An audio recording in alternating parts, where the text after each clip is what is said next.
Luís Santos é presidente, também diretor técnico da Associação Sinófila do Oeste. Muito boa tarde, Luís Santos. Boas tardes. Desde já, muito obrigado também por ter aceito o convite em estar este domingo aqui presente nos estúdios da Oasis FM para falarmos então um pouco sobre cães e até temos aí a sua companhia, o Coxi. O Coxi. Que idade é que tem o Coxi já? Não? O Coxi está com 3 anos. 3 anos e meio. É um pastor alemão? É um pastor alemão, lobeiro, é oriundo de um cruzamento de uma cadela checa e de um cão francês, e com uma herança genética assim tanto ou quanto enfim, atribulada, mas pronto, é um cão que está controlado e é um cão fantástico e é uma excelente companhia. Essa parte do lobeiro, há distinções dentro do Sim, dentro do pastor alemão temos linhagens e temos linhas, e depois temos o pastor alemão, que toda a gente conhece, o pastor alemão negro, temos o pastor alemão bicolor, que é aquele mais vulgar, temos o pastor alemão branco, temos o pastor alemão aquele tipo amarelado, e temos então o lobeiro. Que é um bocadinho diferente, não vale a pena nós agora entrarmos aqui em pormenores técnicos no que diz respeito ao lobeiro, mas é um pastor alemão tanto ou quanto diferente, com uma personalidade um bocadinho diferente do normal, não é? Mas é um cão que de facto... A personalidade é que essa vertente do pastor alemão tem? Olha, é um cão lobeiro, é um cão que se aproxima muito ao lobo, e com características muito semelhantes ao lobo. É um cão que prefere a noite ao dia, é um cão que se liga muito ao dono e só tem um dono, portanto é muito difícil arranjar-se 2 donos, entre aspas, para eles. São cães que se ligam ao dono de uma forma fantástica, não é que os outros não se liguem, mas este tem um modo especial de se ligar, e são cães um bocado duros, ou seja, não são cães muito aconselháveis para pessoas que não tenham tido já experiências com cães, não é? Portanto, são cães já para, como nós costumamos dizer, já para profissionais. Não quer dizer que não haja lobeiros mais softs, não é? Que os há com certeza, mas genericamente são cães Há que ter mão neles. Há que ter mão neles. Portanto, não são cães muito fáceis. Mas quando estão, de facto, ligados ao dono e quando estão, de facto, controlados, são cães fantásticos. Não é? São cães, de facto, fora de série. Essa é uma companhia 24 horas? 24 horas. Aliás, como qualquer que é o meu, tenho outro, não é? Já velhote, muito conhecido, quem está ligado aos cães conhece, que é o Camai, que agora já está na nossa idade, tem 100 anos, já quer repouso e bem o merece, foi sempre a minha companhia, e agora está substituído. Já tirou reforma há uns anos. E bem merecida. Luís Santos, estamos aqui para falar de cães, também iremos falar como é que surgiu essa associação sinófila do Oeste. Para já, e estando aqui o Sr. Luís Santos para falar de cães, vamos começar pela raiz, a origem do cão. A origem do cão. Bom, pois é evidentemente que o cão, muita gente não saberá, mas o cão é efetivamente uma produção do homem. Consultando os livros, consultando os de etologia, sabe-se que, e é de consenso comum, que o cão vem do lobo. A origem do cão é o lobo. Sabe-se que há cerca de entre 8 a 12 mil anos o lobo terá sido domesticado pelos homens, pelos nossos ancestrais, com o intuito sempre de os matarem, mas terá havido algum lobito que terá ficado e que alguém terá achado piada ao lobito, e não foi morto. E depois o homem chegou à conclusão que de facto aquele lobito era muito interessante, não só porque lhes fazia companhia, porque conseguia avisá-los também de outras tribos inimigas que iriam invadir o seu território, e esses lobitos começavam a dar conta e a dar sinais de alarme. Posteriormente também acharam muito interessante como é que esse lobito, quando esse homem, o nosso homem primitivo, o nosso ancestral, ia à caça, esse lobito ia com o homem e conseguia descobrir a caça primeiro que o homem, o que era uma coisa fantástica. Então a partir daí eles entenderam... Uma grande ajuda. Uma coisa fantástica. Então a partir daí o homem pegou... Caçava, uma coisa... Então a partir daí, e fazia companhia também. Então a partir daí eles entenderam então que isto é do conceito científico, é pacífico, e a partir daí começaram então então a domesticar o lobo com as vantagens tremendas que ele tinha nesse sentido, e a partir daí hoje o cão é o cão que hoje existe, é o ancestral, tem como ancestral o lobo, portanto, que é a sua origem. Não é? É evidente que o cão, as raças que hoje nós temos... São muitas. Não se sabe bem quantas são, andarão à volta de 400, 500. Eu só quero chamar aqui uma atenção, é que até ao século XIX só havia cerca de 30 raças. Foi um senhor francês, o senhor Buffon, que entendeu sistematizar essas raças, e havia 30. Portanto, hoje não sabe quantas raças aqui há, quer dizer, é uma coisa fantástica. E tudo produções do homem, ou seja, o homem pegou no cão e produziu o cão para aquilo que de facto entendia. Temos um cão para caçar, como caçador de lebres, temos um labradoide, temos um perdigueiro, temos um cão a gente conhece o Doberman, não é? Foi um cão de laboratório, por exemplo, o Sr. Luís Doberman. Portanto, tudo isto, o cão que de facto hoje existe, tem como origem, de facto, o lobo, e é uma produção hoje do homem. Portanto, quase que podemos dizer, enfim, não quero ferir suscetibilidades de ninguém, que o cão não é uma coisa natural, é uma coisa produzida pelo homem, portanto, é uma produção do homem. Não é? Portanto, a origem veio do lobo, e a partir daí, portanto, temos hoje aquilo que hoje se conhece o cão. O caso, por exemplo, do pastor alemão. O pastor alemão só existe a partir do século XIX, fim do século XIX, princípio do século XX, não é? O Sr. Arthur Mayer e o capitão Max von Stephanit, que pegaram num protótipo de cão e fizeram, por exemplo, o pastor alemão. Pronto. É uma raça, e já que está a falar aí do capitão, muito utilizada nas forças da autoridade. O pastor alemão teve o seu expoente máximo, digamos, na Primeira Grande Guerra Mundial, não é? A Segunda Grande Guerra Mundial aproveitou ainda mais, se bem que foi a Primeira Grande Guerra que descobriu, digamos, entre aspas, o pastor alemão. A Segunda Grande Guerra Mundial aproveitou o cão. A partir daí, tivemos o pastor alemão entre muitas guerras. Temos o caso do Vietnã, em que um número que morreram cerca de 20 mil pastores alemães no Vietnã, não é? Aproveitados pelo exército americano. A nossa guerra do ultramar utilizou os pastores alemães também, se bem que, obviamente, isto às vezes vem por modas.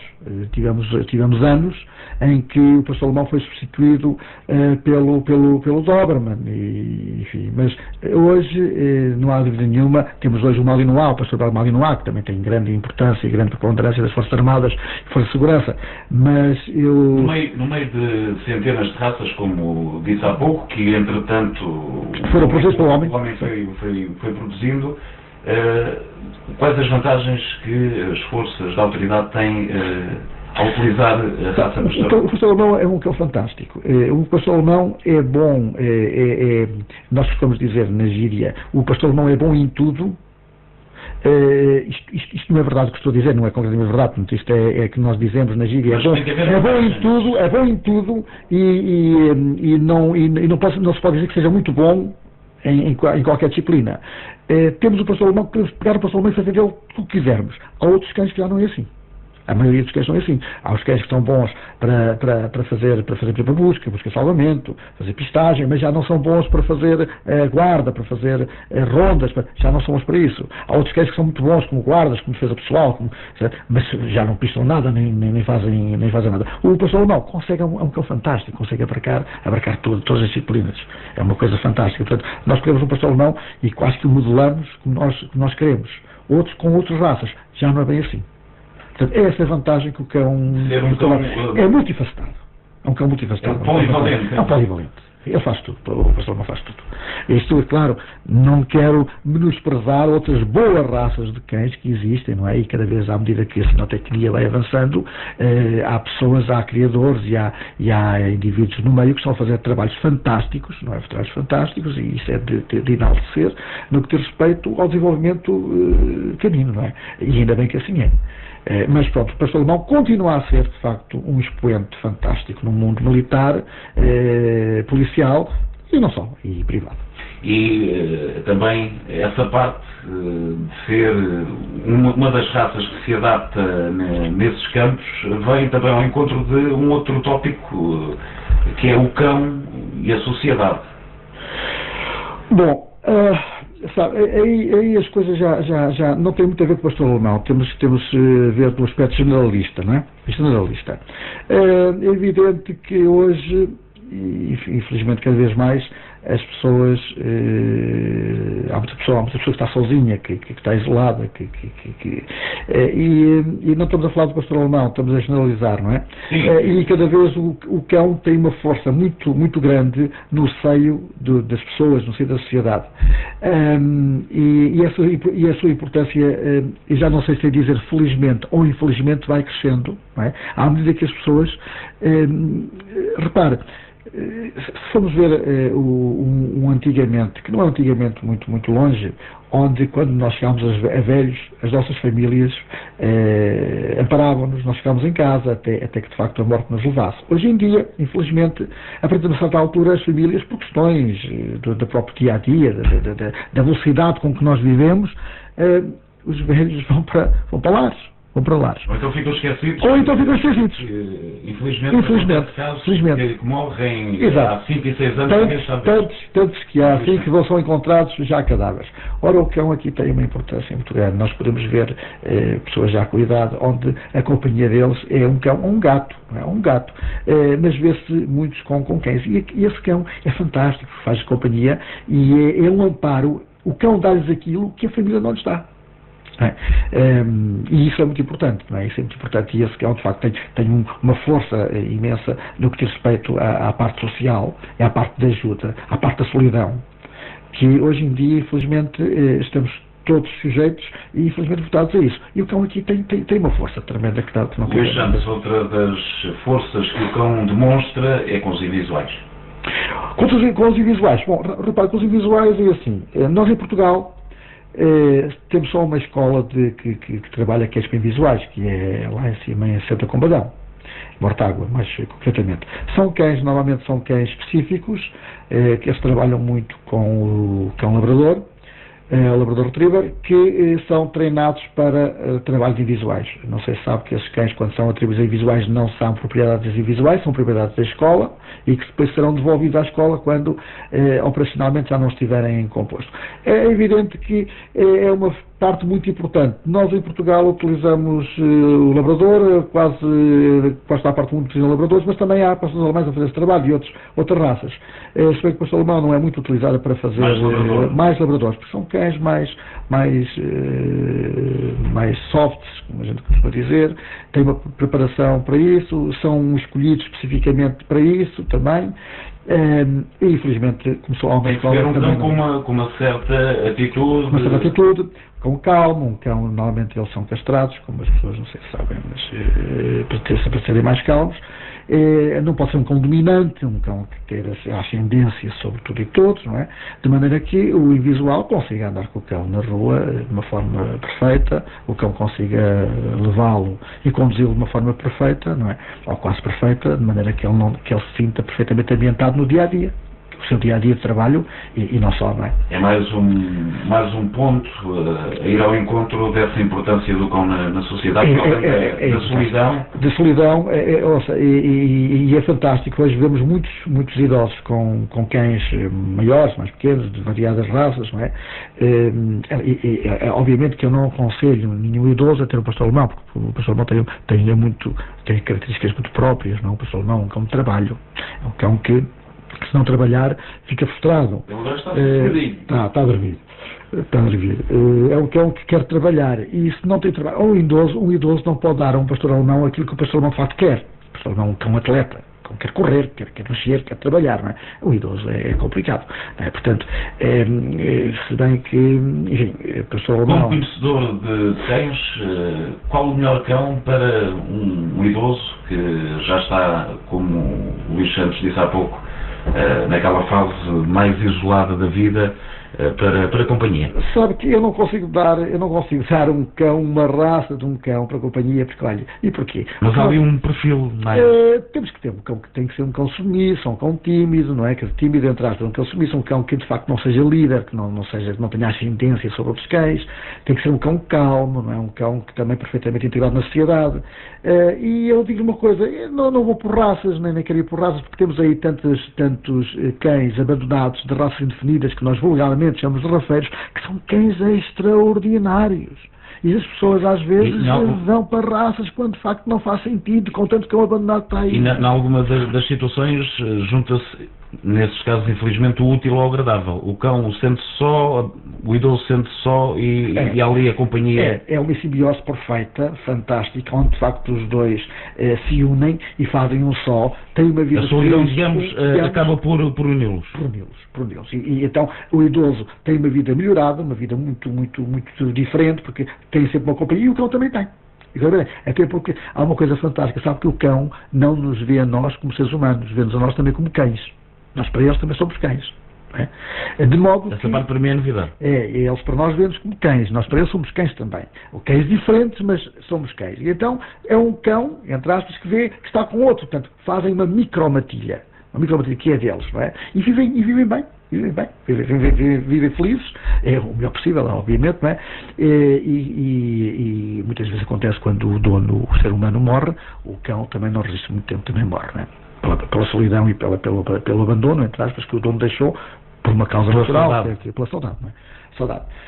E não é vulgar isso acontecer. Portanto, é muito, muito fácil acontecer. A morte de um causa a morte do outro, do cão. E educar um cão, Luís Santos, é fácil, é difícil, depende da raça, depende do perfil do cão? Quanto à educação, infelizmente em Portugal a nossa cultura deixa muito a desejar. As pessoas não ligam muito, acham que ter um cão é uma coisa simples, é uma coisa fácil, é uma coisa que os pais já tiveram, os avós já tiveram e não sei o quê, não sei quantos. Portanto, não dão muita importância. Nesse campo, Portugal está um bocado atrasado porque temos países da Europa, e não somos, estamos a falar da Europa, muito mais avançados nesse campo da educação. Eu quando falo em educação não estou a falar em treino, porque as pessoas às vezes confundem a educação. O cão é treinado. Não, o cão não é treinado. O cão treinado tem um objetivo funcional. Quando a gente diz que um cão está treinado, é um cão que tem um objetivo funcional, ou seja, está treinado para qualquer coisa. Quanto ao resto, nós dividimos em três fases, que é a educação, o adestramento e o treino, propriamente dito. Nós falamos em instrução e em educação, que é a parte básica. Essa parte básica a gente devia ter. É evidente que nem todos estão vocacionados para isso, porque as pessoas precisam de um técnico. Se for um cão sumiço, um cão, enfim, que já por sua natureza sumiço, não tem grandes problemas. Tem os problemas, que lá está cegadito e tal, não sei o quê. Mas tem a pouca sorte de arranjarem um cão, pouca sorte entre aspas, obviamente, de arranjar um cão dominante, um cão obviamente agressivo, é evidente que esse cão vai querer liderar. E então, ou eles sabem, ou procuram os conselhos de um técnico, ou então vão ter problemas comportamentais com esse cão. E isso é que é muito importante. Todo cão deve ser educado. Todos nós devemos ter a cultura de, quando temos um cão, seja ele de que raça for, mesmo sem a raça definida, deve-se procurar uma escola para que essa escola lhes ensine o básico educacional, para que esse cão consiga viver integrado socialmente sem dar problemas. E há locais próprios para que um criador de cães possa ter umas luzes, vá lá, dessa... Bom, nesse ponto, eu não sei, íamos já para coisas muito mais complicadas, porque sabe que em Portugal temos o Clube Português de Canicultura, que é a entidade que, digamos, superintende a canicultura em Portugal, ou veio a transmissão da parte estatal, não é? E, de facto, existem escolas que estão subordinadas, entre aspas, ao Clube Português de Canicultura, que o Clube Português de Canicultura credencia, e que podemos dizer que, enfim, são as escolas que efetivamente estarão aptas a dar. Tirando essas, evidente que há muitas escolas aí que proliferam com indivíduos, a maior parte de indivíduos com poucos conhecimentos, curiosos. Eu lembro-me que tive alunos meus que tiveram comigo a treinar, nem tiveram curso, atenção, não tiveram formação, a treinar 3, 4, 5 meses, que foram dar aulas. Isso é ridículo, quer dizer, não sabe. Portanto, e esse é o grande problema, de maneira que eu aconselho as pessoas que tiverem um cão e que queiram educar, que procurem na net, vão à net, procurarem pelo Clube Português de Canicultura e vejam quais são as escolas credenciadas pelo Clube Português de Canicultura para o poderem fazer. E, repare, não quer dizer que não haja aí uma outra escola que não esteja, que nós chamamos de escolas piratas, que à frente deles não sejam indivíduos que até saibam. Certo. Não é? Até saibam, mas eu aconselho sempre a procurarem escolas que estejam sob a alçada do Clube. E aqui na região existe alguma, Luís? Aqui na região havia algumas que já fecharam, havia ali na Malveira que já fechou, infelizmente, as pessoas têm as suas vidas e às vezes, enfim. Neste momento que eu saiba, é só aqui na zona que é a Associação Sinófila do Oeste, que é a única que está credenciada pelo Clube Português de Canicultura.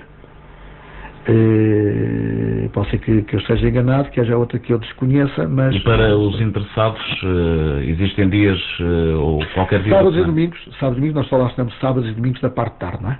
Da parte de tarde.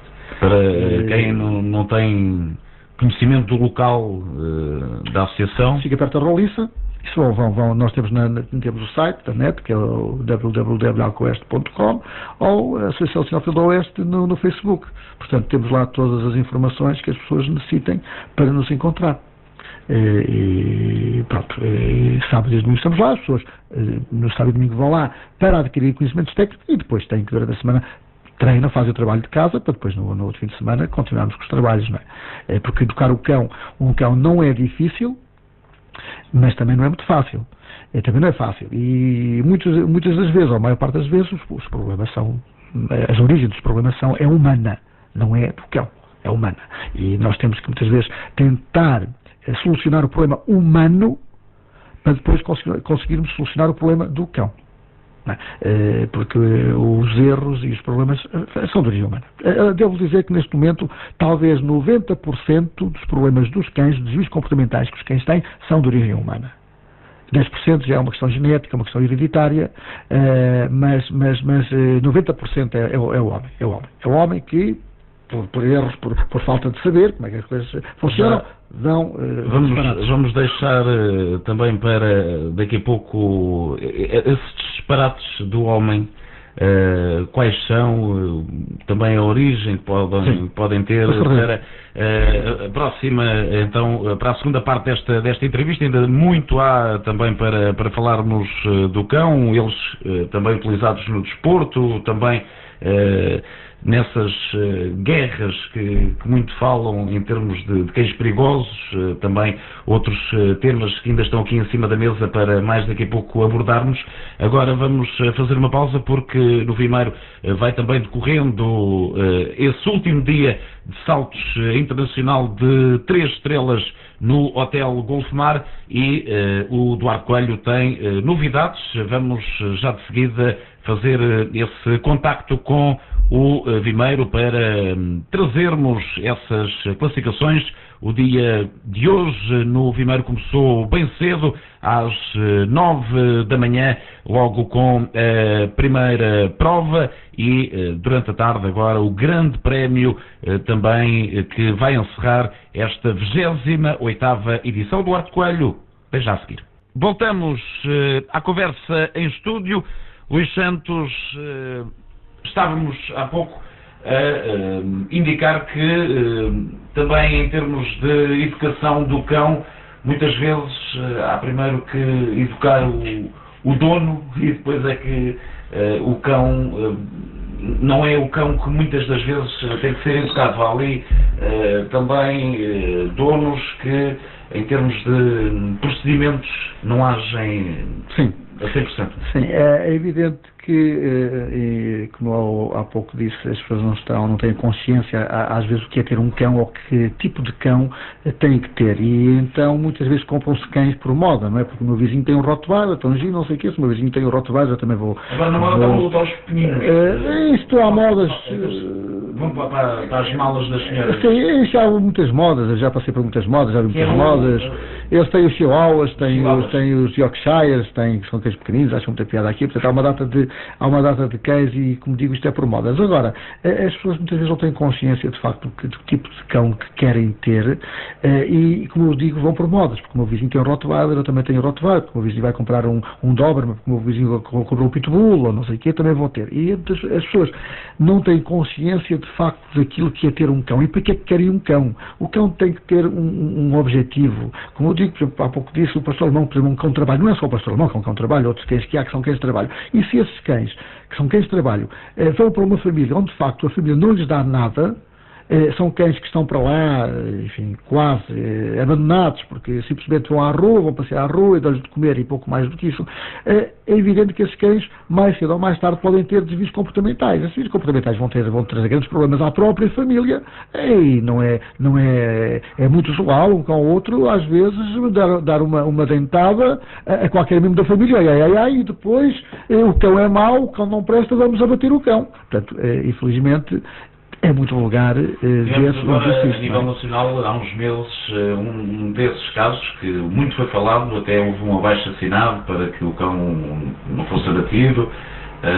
Repare que muitas das vezes aqueles cães que têm atitudes agressivas, que nem são atitudes agressivas, nós muitas vezes é que fazemos uma interpretação errada dessas atitudes, são cães extraordinários, são cães que, se forem treinados entre aspas, se forem educados, se forem adestrados, são cães fantásticos. Eu tenho tido a experiência, a minha própria experiência pessoal, de pessoas que me têm aparecido no centro com cães problemáticos, que são cães fantásticos e que deram cães fora de série, mas só que as pessoas de facto não tinham capacidade, conhecimento para treinarem, para educar esses cães. Tiveram que pedir uma ajuda técnica. Após essa ajuda lhes ser dada e as pessoas de facto perceberem como é que era o mundo dos cães, como é que se conseguia de facto entrar no mundo dos cães, ficaram com cães fantásticos, com umas companhias formidáveis, não é? E que de facto perceberam porque é que o cão tinha tido aquele comportamento agressivo, que nunca mais o teve.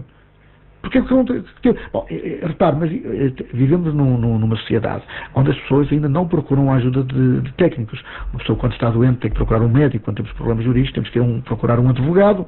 Neste caso, quando temos cães com desvios comportamentais, muitas vezes originados por nós, temos que procurar alguém que nos saiba, de facto, elucidar qual foi o problema que está a ter com o cão. Luís Santos, o que é para mudar nessa mentalidade das pessoas que ainda não procuram, quando há essas situações, ir ao médico, entre aspas? Pois, sabe, eu costumo dizer que há um problema, qualquer coisa de errado no nosso ensino, na nossa educação. Repare que o cão é um animal doméstico que provavelmente há mais anos convive connosco. Não? No entanto, se for ver o currículo de qualquer nas nossas escolas, não há nenhuma cadeira, não há nenhuma disciplina que nos fale sobre o comportamento do cão. Se houvesse, provavelmente não haveria tantos acidentes e as pessoas saberiam reagir e saberiam ir buscar os sinais que esse cão dá. O cão dá sinais. Não é? Dá sinais. Nós temos é que saber interpretar esses sinais. E não sabemos interpretar. E quando queremos fazer, já é tarde. Não é? Portanto, a mentalidade é, visto que nas escolas, no nosso ensino, não existe nenhuma cadeira, nenhuma disciplina, onde nos ensine o que é um cão, a origem, como é que ele desenvolve, quais são os ciclos vitais, não existe. Então não temos hipótese, quer dizer, temos que ir a uma escola, eu mais uma vez digo, uma escola credenciada, para que de facto nos ensinem, nos digam o que é que está mal, o que é que está bem, o que é que devemos fazer. Temos de meter em casa um novo indivíduo, que é esse cão. Então vamos procurar alguém que nos saiba dizer como é que isso funciona, porque nem sempre os livros nos ajudam. Nós lemos, mas a teoria é uma coisa prática. Exatamente, a prática é outra. Ajuda muito, o bom livro ajuda muito, mas na verdade não é o suficiente. O suficiente, e o que é bom é, além da parte do livro, é de facto procurar uma escola credenciada para que de facto nos ajude a perceber o novo indivíduo que nos entrou em casa, que é um cão. E infelizmente ainda não temos essa cultura. Qualquer pessoa pode ter um cão, Luís Santos? Depende do tipo de cão. Repare, depende do tipo de cão. Eu só por curiosidade devo dizer uma coisa. Eu já ando nisto há muitos anos e infelizmente só tenho uma experiência, e é triste só ter uma experiência, de uma senhora de cerca de 70 anos que me aparece uma vez no centro com um cachorro pastor alemão. E eu expliquei à senhora que de facto, provavelmente, não seria o cão para a senhora. Uma senhora com 70 anos não poderia dar ao cão aquilo que ele queria. passado uma semana a senhora aparece-me, uma semana e qualquer coisa aparece-me, chorava, porque de facto teve que ele era um cachorro, porque de facto diz ela que percebeu aquilo que eu tinha dito, entendeu, e que de facto me dava razão. E então deu o cão a uma pessoa amiga dela, não sei quem foi, que se comprometeu, e a senhora disse que o cão estava muito bem entregue, porque a senhora tinha uma quinta, e que se comprometia de facto a ter o cão e educar o cão. Mas repara o que eu quero dizer. Portanto, nem todas as pessoas, efetivamente, podem ter um cão, depende do cão. Todos podem ter um cão, mas que tipo de cão é que eu vou ter? Que tipo de cão é que eu vou ter? O problema está aí, que tipo de cão é que eu vou ter? E as pessoas normalmente não fazem essa análise, não fazem esse estudo. Não têm consciência de que tipo de cão, atendendo ela, à própria personalidade dela, à da família, há que tipo cães de cão é que se adaptam, ou melhor, há cães que são determinados para certas idades, ou não, neste caso. Não é bem certas idades, repara, quer dizer... Mas, por exemplo, cães possantes, para pessoas já de uma certa idade, lá está. É complicado. E depois depende também de cada tipo de cão. Repare, temos o caso do Serra da Estrela. O Serra da Estrela é um cão português, um cão fantástico, mas é um cão que o universo do cão, o universo dele, é o território. Enquanto o pastor alemão tem um apego tremendo ao seu dono, vamos chamar-lhe dono, que é o seu dono, o Serra da Estrela também o tem, mas de uma forma diferente. O universo dele é território. Então, se eu sou uma pessoa que estou sozinha, estou isolada, se eu sou uma pessoa que quero ter um animal que chegue a mim, que seja a minha companhia, que esteja comigo, eu não posso ir buscar o Serra da Estrela. Por muito bonito que eles sejam bebés, e olha para eles, tão giros, tão bonitos, aquele focinho preto, aqueles olhinhos amendoados a olhar para nós, mas não é o meu cão. Porque eu tenho 70 anos, eu quero ter um cão que chegue a mim, que seja ao pé de mim, que seja a minha companhia. O Serra da Estrela não quer isso, o Serra da Estrela quer o território. Não sei se me estou a fazer entender. Portanto, temos que escolher, temos que saber que tipo de cão é que de facto vamos meter em casa, atendendo à nossa idade, à nossa personalidade, ao nosso caráter. Há uma série de situações que nós temos que fazer a análise. E até mesmo um centro de instrução, procurar a ajuda técnica para o ajudar a procurar um cão para a sua vida é muito importante. As pessoas não fazem isso. As pessoas vão buscar um cão qualquer, sem terem qualquer referência desse cão, e depois, passado um tempo, vão para uma escola, porque o cão mordeu-me, o cão não me liga, não sei o quê. O cidadão normal tem, no dia-a-dia, como ensino, o senta, o deita, o busca, São comandos básicos que está ao cão, mas repare... E são indicados? Repare, obviamente que esses comandos ajudam muito, mas esses comandos não vão alterar o comportamento desse cão. Quem está a ouvir deve estar, enfim, mas o que é que ele está para ali a dizer? Se vamos para uma escola, senta deita. Não. Temos que ver que há duas coisas importantes, que há a parte sinotécnica e há a parte comportamental. Na parte é claro, é evidente que a parte sinotécnica ajuda muito a parte comportamental, que é a submissão do cão ao dono. Mas não é tudo, porque eu posso ter um cão, as pessoas que me estão a ouvir que não percebam disto podem achar estranho, quem estiver a ouvir que saiba disso sabe aquilo que eu estou a dizer. Eu posso ter um cão que dentro do campo seja fantástico, seja um cão em termos sinotécnicos fantástico, senta, deita, faz a cambalhota, faz o pino, faz não sei o quê, e cá fora seja um pirata. É um bocado estranho, quer dizer, aquilo que eu estou a dizer, mas acontece. Portanto, uma coisa muitas vezes não tem a ver com outra. A parte comportamental não tem a ver. Não é com dupla personalidade, não tem dupla personalidade. A personalidade é única. Só que eles memorizam situações, memorizam comportamentos, locais, e depois, se não se fizer cá fora, já não é a mesma coisa. Ou seja, o meu dono manda-me sentar dentro daquele local que eu vou todas as semanas, que é o centro de treino, mas cá fora já não. E acontece outra coisa, que são os comandos. Porque há pessoas que dentro do campo, dentro do centro de gestão, são obrigadas a dar um comando. Por exemplo, a chamada. Nós utilizamos, por exemplo, a chamada do cão. Por exemplo, o aqui. Aqui, o cão vem. Mas lá fora, eu ando cá, eu venho cá, eu não sei o quê. Quer dizer, dentro do centro, tem uns comandos específicos que o cão memoriza e que sabe que, quando se diz, é para mim, tem um comportamento aliado àquele comando. Mas depois o dono, cá fora, entende, chamar para o mesmo comportamento que ele quer, que é ouvir, dizer a manda de coisa. O cão não percebe e não vem. E depois o dono, que o cão é burro, o cão é estúpido, o cão não sei, não é nada disso, não é? As pessoas às vezes têm que ter a noção que o cão memoriza comandos, memoriza espaços físicos, ou seja, o treino do cão não é só dentro do centro de instrução, mas terá que ser também cá fora. Terá que ser em casa, terá que ser na rua, terá que ser no café, terá que ser no átrio da escola, da igreja, não sei o que. Portanto, terá que ser em todo, não é só dentro da escola que se deve pôr os cães. Por isso que há cães que dentro da escola fazem muitas coisas, são fantásticos, cá fora não fazem nada. Porquê? Memorizaram um local, memorizaram um espaço, cá fora entendem que não têm que fazer. E pronto, e depois isto dá aso a que os tais desvios comportamentais, as pessoas não percebem. Podemos ir esse aspecto dos cães e os desvios comportamentais que, infelizmente, também acontece. As pessoas também os têm. Bom, vamos ver, no que diz respeito a desvios comportamentais, tem, como há pouco disse, 90% dos problemas comportamentais. Obviamente reparem, em termos estatísticos, 90% são os meus 90%. Portanto, os números são meus, pela minha experiência. Não. São de origem humana. 10% é que, de facto, têm uma origem hereditária ou genética. Depois, a parte da origem ambiental, que são os 3 fatores, que é a genética, hereditária e ambiental, são, de facto, do homem. Portanto, é o setor que tem mais, que dá mais origem a problemas, é o humano. Porque, de facto, quando nós compramos um cão, quando nós adquirimos um cão, não temos conhecimento e depois tratamos muitas vezes o cão como se fosse um ser humano. O cão não é um ser humano. O cão é um cão.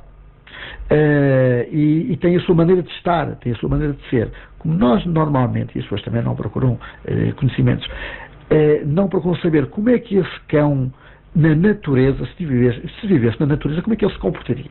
Qual era o comportamento do cão? Qual é o comportamento do lobo, ao fim e ao cabo, que é muito parecido, que é praticamente igual ao do cão, como é que ele se comporta no seu habitat natural, no seu estado natural? E nós temos que ir por aí. O que acontece é que fazemos tudo ao contrário. Pomos um cão em casa e temos como se fosse um filho. Não é? Ele vai crescendo, quando eles são pequeninos não dão problemas nenhum, são muito giros, são muito bonitos, só que eles vai crescendo e esses hormônios vão estabilizando a partir de 1 ano e meio, mais coisa menos coisa, 2 anos, 1 ano e 2 meses, depende, estabiliza, e então a partir daí é que vêm os problemas. E a partir daí, o que é que deu esse cão? Não sei o que é que se passa. Porquê? Porque se esse cão sempre esteve a dormir no sofá até 1 ano e tal e nunca teve regras, ele vai querer continuar a dormir no sofá. Qual é o problema? É que até 1 ano e meio, quando o dono dizia vai-te embora, ele era pequenino e se calhar ia, e quando ele não ia embora, o dono agarrava nele e punha-o no chão. A partir de 1 ano e meio, ele diz, se não houver regras, e ele hormonalmente está estabelecido, as andrógenas são as hormonas que, no caso dos machos, então, mas tu queres que eu vá embora? Tu queres que eu vá para baixo porquê? Se tive aqui 1 ano e meio. Se tive aqui 1 ano e meio, não vou. Mas se quiser sai tu o dono. E então aí o problema. E não é muito normal, infelizmente, o cão virar-se ao dono. Não se vira numa situação de mordida, de presa, de mordida para matar. Não, mas é uma mordida que me diz, não me chateias. Não me aborreças. Tipo discussão. Não me aborreças. És tu que tens que sair, não sou eu. Porque as regras são minhas, não és tu. Vais agora impor regras. Porque eu sempre tive aqui 1 ano e meio, não agora tu que vais dizer. Isto é um exemplo. Isto é um exemplo, não é? É um exemplo. E isso é que é o problema, é os donos saberem ter um comportamento com o cão, um comportamento de animal. Não irem pela antropomorfia, portanto, verem no animal como se fosse um ser humano.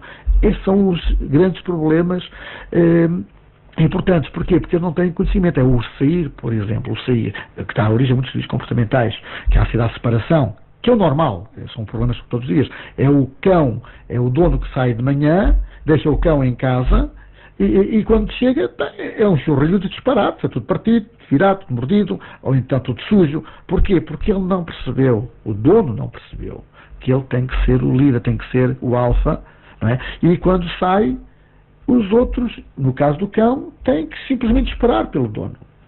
E quando o dono, quando sai, isto, enfim, principalmente para o sexo feminino, para as senhoras que gostam muito de dar festas ao cão, coitadinho, bichinho, até logo, porta-te bem, logo vem, tá. Isso não se deve fazer. As pessoas, quando saem de casa, não devem fazer festas ao cão. Devem simplesmente desprezar o cão, desprezar, atenção, no sentido de ignorar o cão. Né? E quando chegam, o comportamento deve ser igual. Normalmente não é. Quando chega a casa, a primeira coisa que as pessoas fazem é abraçar o cão, coitadinho do cão. Errado. Né? Devem também ignorar o cão. Só passado 5 a 10 minutos, então é que devem fazer festas. Porquê? Porque o cão tem que perceber que se vivesse em natureza, era assim que o líder, que o alfa, se comportava. O alfa, quando chega numa matilha, numa alcateia, não passa cartucho a ninguém, é altivo. Tem orgulho, chega, não passa nada. Então, toda a gente, todos os membros da alcateia são subservientes ao seu líder.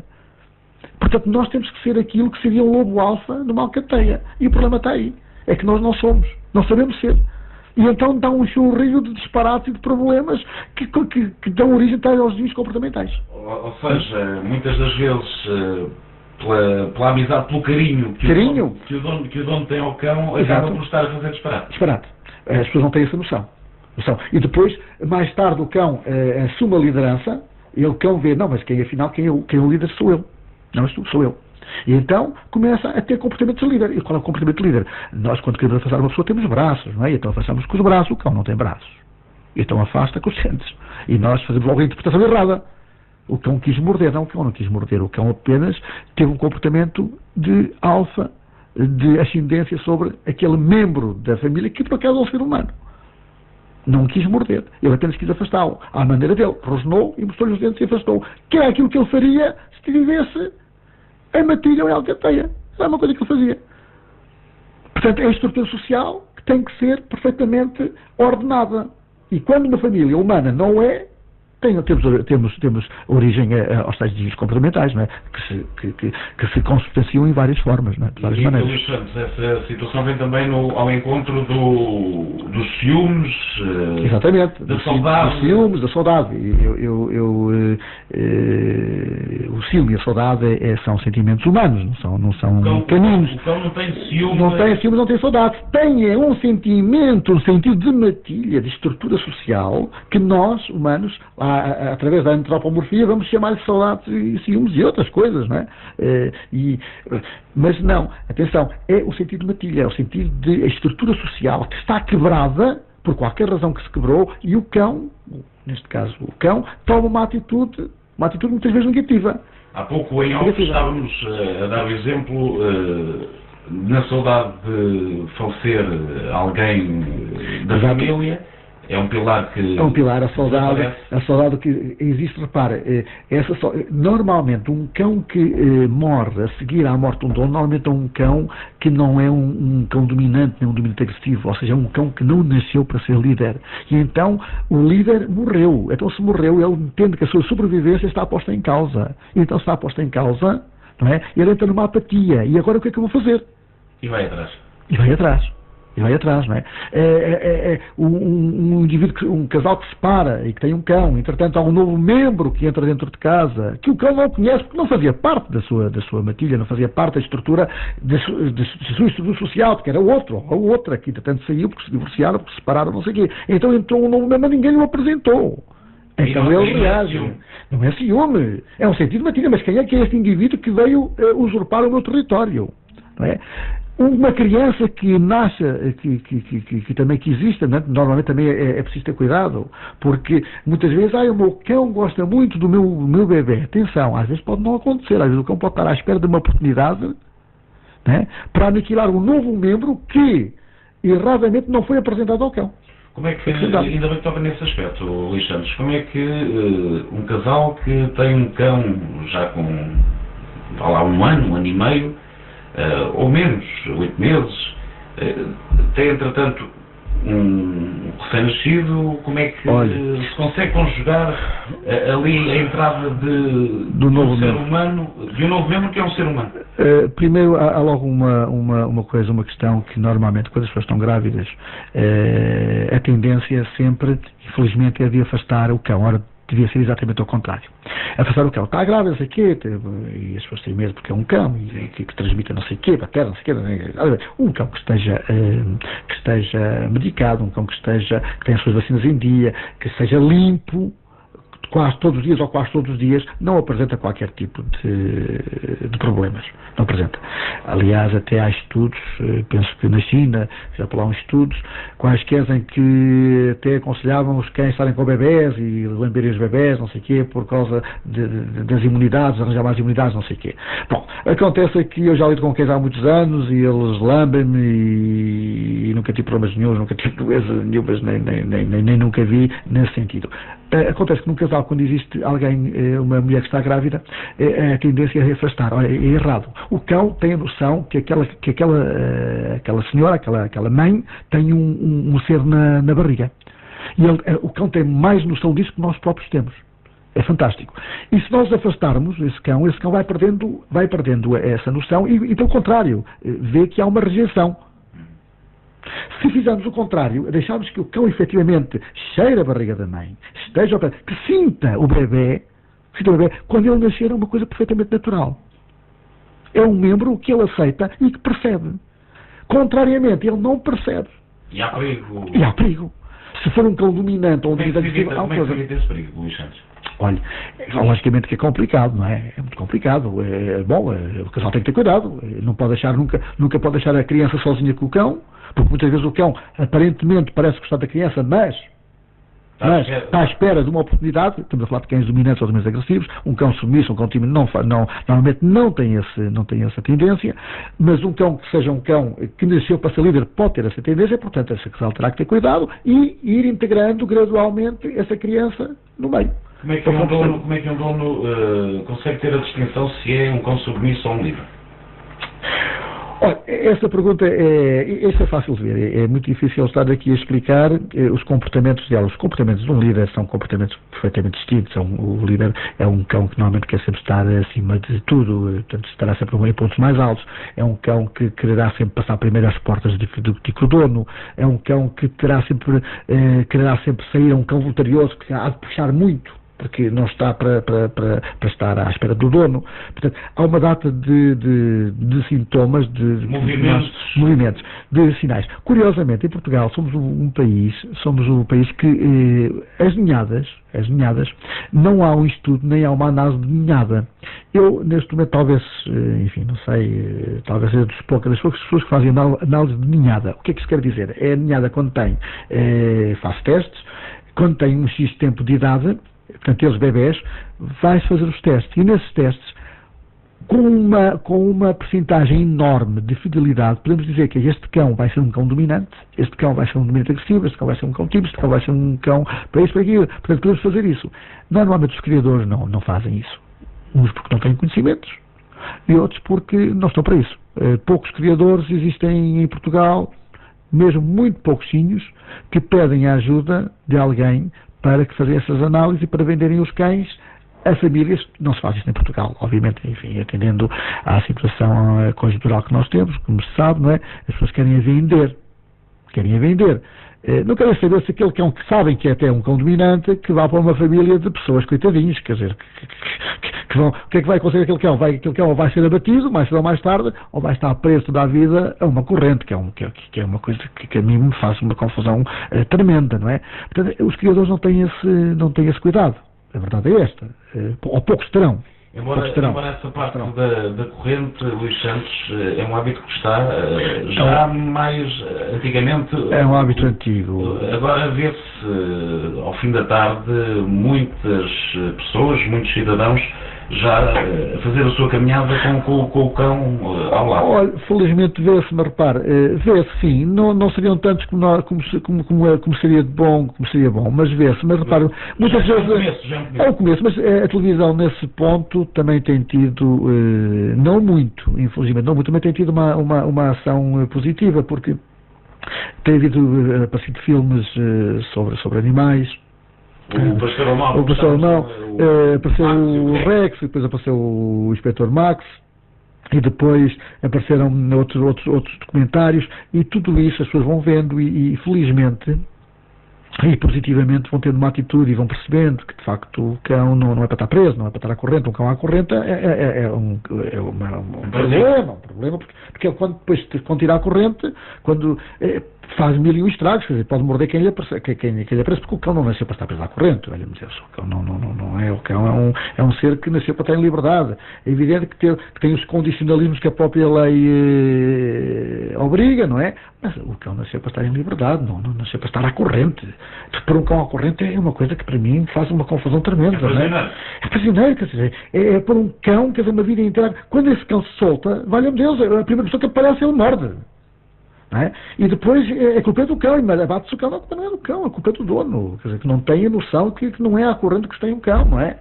Há outras maneiras, à corrente é que não é? Mas pronto, mas felizmente já há muita gente, efetivamente, que passeia os cães e que queremos. Não tantas como seria desejar, mas, enfim, pelo menos haja um começo e haja alguém que passeie os seus cães. Infelizmente muitas vezes também passeiam os cães, mas depois de passear eles estão num canil ou estão fechados e enfim, bom, é isso. A polémica dos cães perigosos é uma polémica que tem escrito muitos artigos e... Olha, aquilo que eu digo... Não tem fim à vista. Não, quer dizer, aquilo que eu digo é aquilo que toda a gente já ouviu dizer. Portanto, não há cães perigosos, nem cães potencialmente perigosos. É donos perigosos e isso há. E repara, temos um cão perigoso, um Rottweiler ou um Pitbull, não sei o quê. O Pitbull ou um Rottweiler é tão perigoso como é um Yorkshire, como é um cãozinho. Portanto, o problema é que, infelizmente, vai parar a donos, assim é que são perigosos e que pegam nos cães que, de facto, temos que admitir, um Pitbull, um Staffordshire, um Rottweiler, são cães considerados potencialmente perigosos, que a lei considera potencialmente perigosos. São cães que têm uma força de mandíbula muito grande, não é? São cães que, quando mordem, não deixam só 2 buraquinhos, ou 3 buraquinhos, não, deixam mais, quer dizer, podem causar mazelas muito maiores. O problema só está aí. Mas eu também não tenho que morder, o cão não nasceu para morder o ser humano. Não é? Portanto, não há cães. O problema é que, e todos nós sabemos, enfim, quem são os proprietários de certo tipo de cães e qual é o fim que esses proprietários dão a esses cães. E depois isso vai criar uma imagem terrível em certas raças que de facto são raças fantásticas. Mas que já tem esse rótulo. Esse rótulo. O Pitbull é um cão fantástico. É um cão com apego ao dono, amigo do dono, amigo de crianças. É um cão que é um Rottweiler. O Rottweiler é o cão mais melado que um cão moleque. É uma coisa fantástica. Mas há a imagem negativa, que essa imagem que é passada, com potencialmente perigoso. O Rottweiler, o Pitbull, não sei o quê. Eu estou à vontade para falar, porque eu até nem tenho Pitbulls, nem tenho Rottweilers, mas não tem nada para o caso. São cães fantásticos e quem me está a ouvir e se alguém tem Pitbull sabe que é verdade, são cães que de facto, quer dizer, mas para a sociedade já tem o rótulo, a imagem, e as pessoas fogem, veem um Pitbull, fogem logo. Veem um Rottweiler, passam ao passeio, não sei quantos. E depois também temos que ver que há donos que efetivamente não têm cuidado com esses cães. E esses cães são obrigados, até por lei, são obrigados a serem adestrados, são obrigados a ir a uma escola. A verdade é que não vão. A verdade é que não vão. E a verdade é que muitas vezes têm comportamentos que ultrapassam os donos, não é? Por muito boa vontade que eles tenham. Acabam às vezes por ir para lutas ilegais. Infelizmente, são cães que são utilizados em lutas, como toda a gente sabe, não é? Enfim, não vou dizer cada vez há menos, porque enquanto essas lutas dão bastante dinheiro, não é? Enquanto terem dinheiro, vai sempre haver lutas de cães na clandestinidade, feitas às 2, 3 da manhã, onde policialmente é mais complicado fazer esse acompanhamento, não é? E nós temos que perceber que a polícia também não pode estar em todos os lados, e enfim, enquanto houver dinheiro dentro disso, vai haver lutas de cães, infelizmente, não é? Mas pronto, a gente, o que é que podemos fazer isso? Não só a sensibilização nesse sentido. Está louco.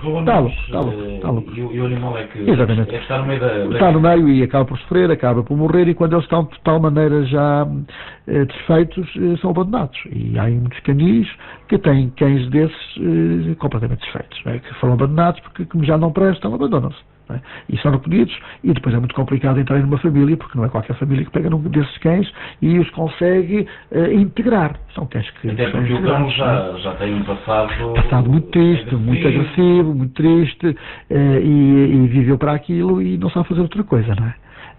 É complicado, não estou a dizer que é impossível integrá-los, não estou a dizer, mas é complicado, muito complicado, e não é qualquer família que pode acolher um cão desses, não é? Como é óbvio, não é? Esse é um desporto mau, mas há cães em desportos bons. Eu não chamaria de desporto, não é? Esse tipo, não chamaria de desporto, não chamaria de desporto. Isso é uma atrocidade, é uma coisa, não chamaria de desporto, mas pronto. Pelo menos levam isso como... não chamamos de desporto. Os donos. Estamos a falar em termos de mentalidade do dono. Em relação, pois. É claro. Mas há outra parte boa de competição para os cães, os galgos, por exemplo, estou-me a lembrar. Sim, repara, o cão serve também para muito tipo de desporto. E ainda bem, porque é uma maneira de pôr em cães que nasceram para trabalhar. Eu há bocado como referi para Salomão, mas não só para Salomão que nasceu para trabalhar, não é? O Rottweiler é um cão de trabalho e sei lá, tantos que... E vão pôr esses cães, de facto, a ter um fim, a ter um objetivo, e que é muito saudável para os cães, para esses cães. Os galgos é um cão, que toda a gente sabe que é um cão que corre, que é um cão que de galope. E para eles é fantástico, não é? Para um galgo é fantástico correr atrás de uma lebre ou atrás de uma coisa qualquer, dá-lhes um prazer enorme fazer uma coisa. Portanto, é saudável, é positivo. Se bem que como nós também sabemos, no caso de galgos, também há muito dinheiro no meio, também envolve dinheiro, são corridas, há dinheiro. Outros esportes que há que não têm essa componente, enfim, digamos, financeira. Não, e não só, repare. Tem o Mundial Ring, por exemplo, que é um desporto fantástico, tem o UFC, que é um desporto fantástico, que não envolve dinheiros, não envolve prémios monetários, nada disso, não é? Faz-se por desporto, treinam-se os cães nesse sentido e treinam-se, enfim, com bastante. Os donos têm muito interesse nisso e trabalham bastante os cães, mas trabalham bastante, mas dá-lhes prazer aos cães trabalharem, porque é uma coisa que eles gostam de fazer e sentem-se felizes, não é? Sentem-se felizes. E é positivo nesse sentido, porque põe-se donos que adquirem cães com o objetivo que eles gostam, e olha, é o dono que gosta de fazer um desporto e o cão também tem prazer nisso, e juntas, é bom. Portanto, aí não engloba, aí não há, em Portugal, pelo menos, é o tipo de desporto que não, o dinheiro, enfim, às vezes até há dificuldades em organizar esse tipo de eventos, porque não há patrocínios, cada vez há menos patrocínios, depois os dinheiros falham e tem que se arranjar prémios para isto, para aquilo, e é complicado. E vive-se hoje em Portugal, em termos de desporto e de eventos, problemas financeiros para que as coisas, só com boa vontade do pessoal que está dentro disso, que só com muito boa vontade é que eles de facto fazem esses eventos e fazem essas competições, não é? Porque senão, se calhar, também já tinham acabado, não é? Mas felizmente ainda vai havendo. E a Associação Sinófila do Oeste, como é que começou?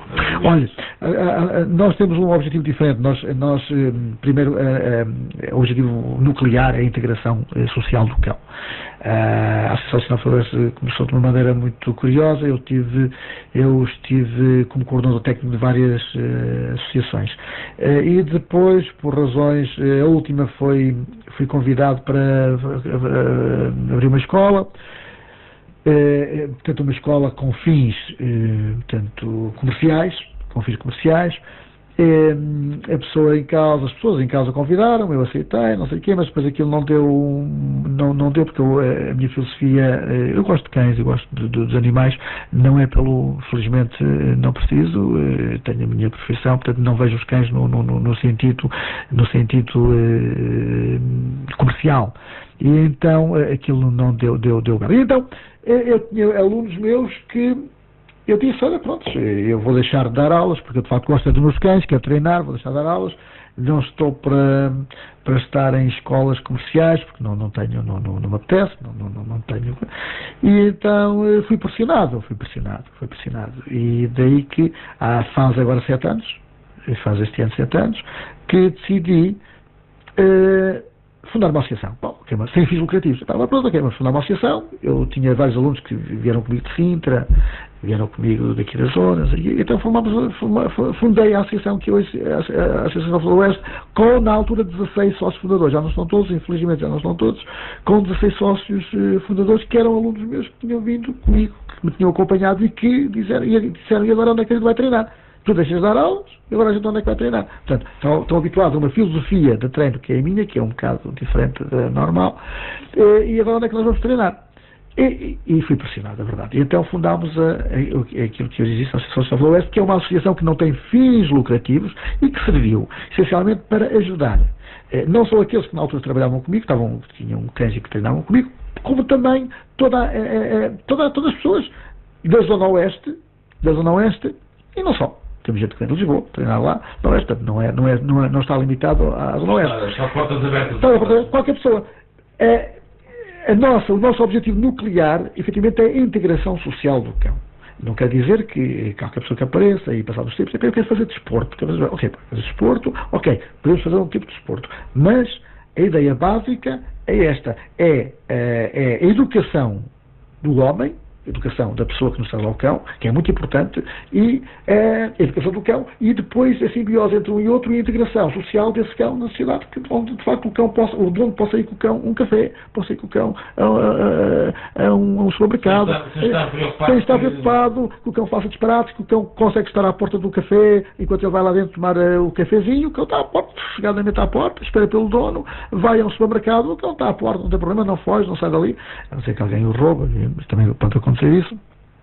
E, portanto, e o cão andar com a pessoa, andar com esse dono na rua, como se fosse um seu congénere, não é? De uma maneira pacata, de uma maneira feliz, tanto para o dono como para o cão. Portanto, essa é a nossa base. O treino é um treino duro, não é um treino, enfim, fácil. Há regras. Nós apostamos na disciplina, mas a base, o êxito, não há hipótese, é a ligação que o dono tem que ter com o cão, é o amor que o dono tem que ter ao cão. Se não tiver, não vale a pena. E, aproveitando também ao Oasis FM, contactos que... Os contactos temos o site, temos o nosso site, que é o www.acoeste.com, e temos no Facebook a Associação Cidade do Oeste, que as pessoas podem consultar, podem ver, temos lá fotografias de demonstrações. Possivelmente seremos... São também parte mensal, anual, essas idas a demonstrações, Sr. Alexandre? As demonstrações, vamos por convites, obviamente. Mas ao longo do ano fazem parte também do Sim, somos convidados. Aliás, devo dizer que provavelmente seremos a associação com mais convites para demonstrações. As nossas demonstrações são muito variadas. Apresentamos uma demonstração de cerca de uma hora e tal, onde as pessoas podem ver tudo. Podem ver a parte da obediência coreografada, da obediência simples e obediência avançada, podem ver obstáculos, treino com obstáculos mais duros, outros mais softs, mais macios.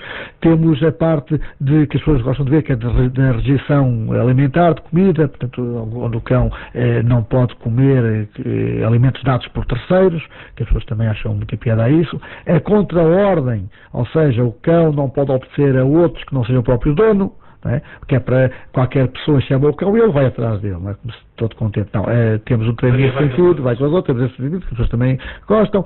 Temos a parte da busca do cão ir procurar objetos, que as pessoas também é muito interessante, e depois temos a parte de mordida, não é? A parte da segurança pessoal, a parte pronto, ou seja, temos uma demonstração que dá para toda a gente com locais de norte a sul, mais de...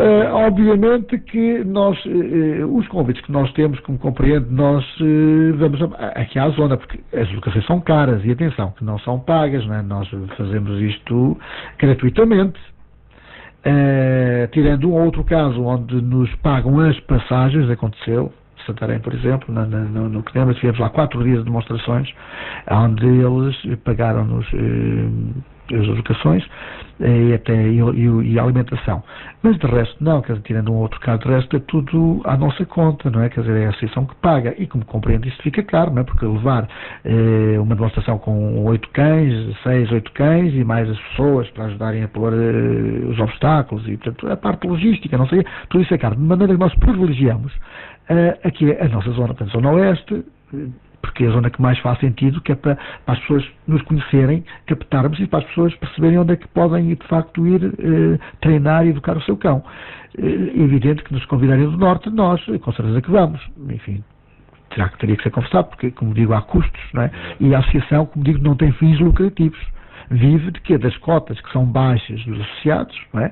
São muito baixas, e pouco mais, e é isso, fundamentalmente é isso, é as cotas. E depois temos um campo que temos que ter a manutenção, e que aquilo não é barato. Não temos patrocínios de ninguém, nem tão pouco. Enfim, temos quem nos tenha dado alguma ajuda, e merece justiça, dizemos, é a autarquia, quer dizer, é a junta de freguesia, que nos dá algum apoio, nas ervas, quando está agora, nesta parte, eles levam lá os pesticidas, não sei o quê, portanto, para queimar aqui, portanto, dando-nos uma ajuda, de resto não temos mais ajuda de ninguém, e é uma ajuda, enfim, material, não é?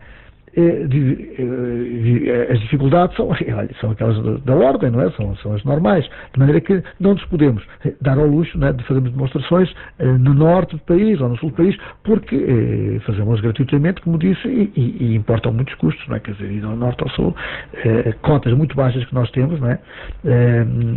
Não dá não conseguimos fazer demonstrações. De qualquer maneira, devo dizer que fazemos bastantes. O que para nós, às vezes até é um bocado, não dá muito jeito, porque quando fazemos demonstrações não podemos treinar, porque temos que treinar para as demonstrações, porque uma demonstração é uma demonstração e não podemos chegar lá e inventar. Não é? Portanto, temos que mostrar às pessoas aquilo que um cão de bom pode fazer. E isto tem que ser treinado, tem que ser a coreografia tem que ser feita, é uma data de coisas, não é chegar lá e inventar. Tudo corre bem, evidentemente, não são assim coisas tão simples, não é? Aliás, há pessoas que nos convidam quase de uma semana para a outra. Nós temos que rejeitar esse convite. Não temos tempo. Até porque as pessoas repassam voluntárias, são pessoas que só lá vão aos fins de semana. E que nós só estamos com elas ao fim de semana. E, portanto, só podemos treinar efetivamente ao fim de semana.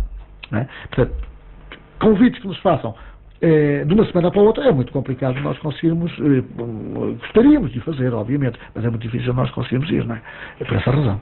Luís Santos, a hora vai avançando, daqui a pouco temos também outro desporto desta tarde que marca a edição, que é a final da Supertaça Distrital.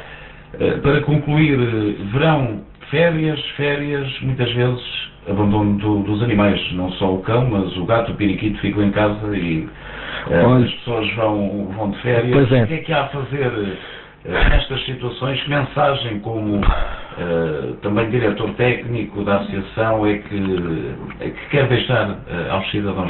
Essa é uma parte infelizmente triste. Nós sabemos que chega a esta parte, as pessoas não têm capacidades monetárias para deixarem cães em hotéis e então abandonam-nos. Aquilo que eu posso dizer é o seguinte: acho que as pessoas têm que ter consciência daquilo que fazem, ou seja, se as pessoas não podem ter cão, que não tenham. Se veem que não têm capacidades para ter um cão, se calhar um pássaro é capaz de ser curioso, ou uma tartaruga miniatura para ter em casa. Agora, cão não tenham, não é? E o problema é que as pessoas têm cães sem terem capacidade. Isto é na sequência de conversa que nós temos vindo a ter. Têm cães sem terem capacidade para os ter. E depois, quando chegam ao egoísmo muito grande da parte das pessoas, quando chegam à altura em que têm que ir de férias, não têm dinheiro para os pôr num hotel, não têm amigos para tomarem conta deles, simplesmente abandonam-nos. Portanto, não tenham cães. Se não conseguirem ter cães, não os tenham. Respeitem o animal por ele próprio e respeitem-se eles próprios como pessoas também, como seres humanos. Porque só respeitando como seres humanos é que conseguem respeitar os animais. Fora isso, está tudo... é muito difícil. Muito difícil. Luís Santos, muito obrigado. Aí o Coxi também se portou bem durante a entrevista. Luís Santos, da Associação Sinófilia do Leste, falando então do cão, também dessas vantagens a nível de sociedade que ter um cão hoje em dia ajuda.